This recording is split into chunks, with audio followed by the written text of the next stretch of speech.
Hi, my name is Justin Lin, investment strategist at Global X ETFs, and welcome to this week's Express Lane.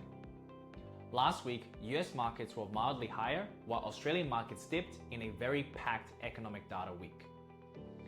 In the US, inflation came in lower, and investors contemplated the odds of lower rate hikes in the US. In Australia, the markets were down 1.6% despite the fact that the RBA held rates steady. This is because investors pivoted to other regions within the Asia Pacific, seeking for more AI-related exposures. Now for the yellow lights of this week. Chinese earnings season is entering full swing with big tech names such as Alibaba, Xiaomi, and Baidu all reporting. Analysts are generally pretty upbeat about how this earnings season could look.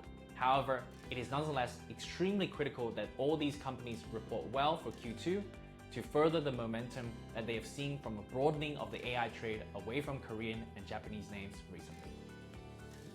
Now for the green lights. Small and mid-cap stocks all over the world are benefiting from interest rates potentially capping out, but especially in the US. With the core CPI coming in at 2.5% year over year and non-farm payrolls coming in negative for July, the pressure is off the Federal Reserve to raise rates in September. This has been very positive for the Russell 2000 index, which outperformed the S&P 500 last week. Finally, for the red lights of this week.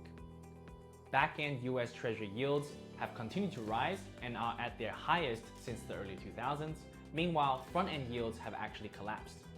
Now, this divergence appears to show that the market is skeptical around the US Federal Reserve raising rates in the near term.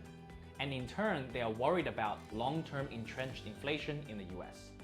This is a dynamic that investors should be keeping a keen eye on over the near term. And that's all for this week.